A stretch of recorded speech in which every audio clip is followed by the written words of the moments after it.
Halo Pak, perkenalkan saya Muhammad Rizka Aulia dengan NIM 2405. Dalam presentasi ini gunanya untuk menyelesaikan tugas infrastruktur teknologi informasi saya. Dalam presentasi ini juga saya akan menjelaskan tentang proyek infrastruktur jaringan yang telah saya rancang untuk coffee shop dengan skala UMKM. Presentasi ini terdiri dari 4 bagian utama, yaitu tujuan proyek, rancangan sistem, hasil visualisasi, dan dokumen teknis, serta bagaimana saya menggunakan teknologi AI dalam proses pengerjaannya. Teknologi AI yang saya maksud adalah teknologi AI dan proses pengerjaannya, masuk ke daftar isi dan keterbatasan AI. Baik dari tujuan utama, saya dari proyek ini adalah merancang infrastruktur jaringan yang stabil, aman, dan mudah dikembangkan untuk sebuah usaha coffee shop skala kecil hingga menengah. Saya ingin memastikan bahwasannya sistem ini tidak hanya mendukung kebutuhan dasar seperti transaksi dan koneksi internet untuk pelanggan saja, namun juga mampu menangani sistem keamanan CCTV dan penyimpanan data. Selain itu, Pak, proyek ini juga bertujuan memberikan pengalaman langsung dalam penerapan teknologi jaringan, termasuk segmentasi jaringan menggunakan VLAN, pengelolaan DHCP, penggunaan server lokal, dan pengamanan data. Dengan pendekatan seperti ini, Pak, saya berharap rancangan yang dibuat dapat menjadi fondasi untuk usaha kecil yang ingin menerapkan solusi digital. Namun, tetap hemat biaya. Sekarang kita lanjut untuk rancangan sistemnya ya, Pak. Nah, di sini untuk rancangan sistemnya kita mulai dari topologi jaringan. Untuk topologi jaringan saya menggunakan pendekatan topologi bintang. Topologi bintang itu di mana semuanya perangkat terhubung ke satu switch pusat. Ini saya lakukan untuk memudahkan pengelolaan di kemudian hari.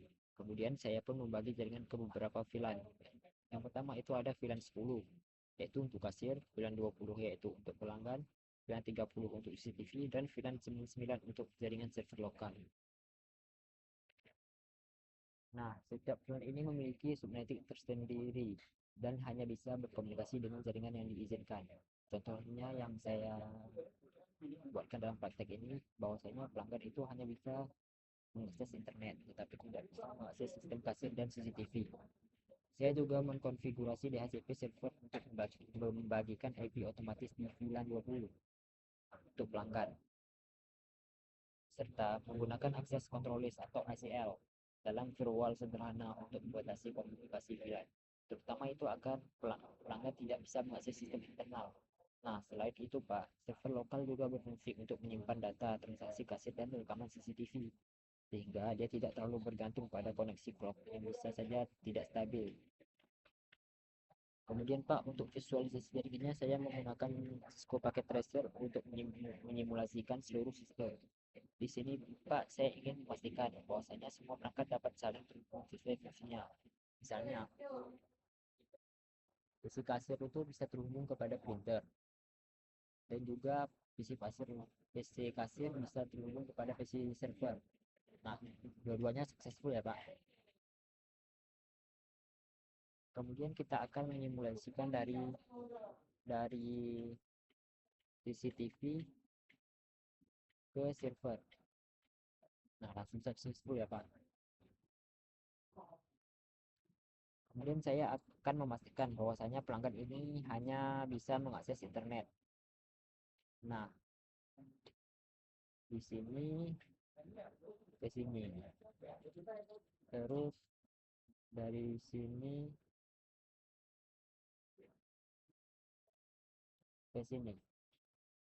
Nah, keduanya valid ya, Pak. Ini buktinya bahwasanya mereka hanya dapat berkomunikasi antar sesama, Pak. Mereka itu tidak bisa berkomunikasi ke dunia luar. Kemudian dokumentasi saya mulai dari skena jaringan, konfigurasi router dan switch, sehingga peraturan server saya saya saya juga mencatat konfigurasinya, penting seperti IP address, VLAN ID, ACL rules, dan DHCP pool agar dapat direplikasikan disesuaikan di masa depan. Nah, ini terlampir dalam makalah saya ya Pak. Nah, ini dia.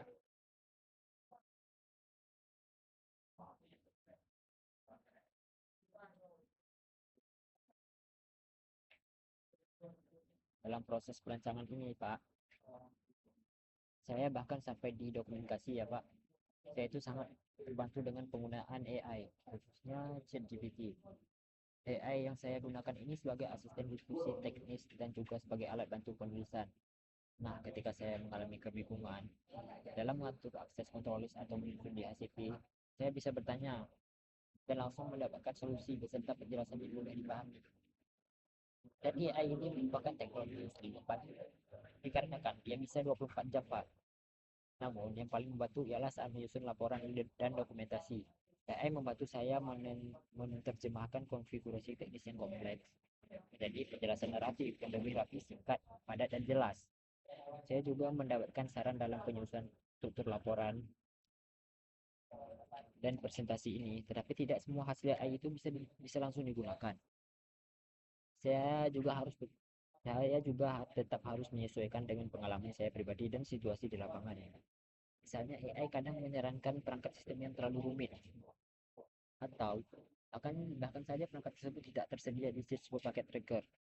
Oleh karena itu, saya selalu melakukan penyetingan ulang agar hasil akhirnya tetap realistis, relevan, dan mencerminkan pemahaman saya sendiri. Akhirnya sampai di penutup. Dan sebagai penutupnya, Pak, proyek ini memberikan saya pengalaman yang sangat berharga, tidak hanya dalam merancang sistem jaringan, namun juga dalam memahami bagaimana teknologi seperti AI bisa digunakan sebagai alat bantu yang efektif jika digunakan dengan bijak. Saya belajar bahwa merancang jaringan bukan hanya soal menghubungkan perangkat, akan tetapi juga dengan membuat sistem yang aman dan dapat berkembang seiring waktu. Semoga dalam proyek ini bisa menjadi inspirasi dan solusi untuk kebutuhan jaringan berskala kecil seperti coffee shop UKM. Nah, saya juga berterima kasih kepada Bapak telah mendengarkan presentasi saya. Saya harap Bapak mengerti apa yang saya sampaikan dan saya mohon maaf jika banyak kurangnya, Pak. Dan saya juga mohon maaf lagi sekali lagi, Pak, jika terlalu berisik di sini. Saya ngerekodnya di warkop. Mohon dimaklumi ya, Pak. Sekali lagi, sekian terima kasih. Assalamualaikum warahmatullahi wabarakatuh.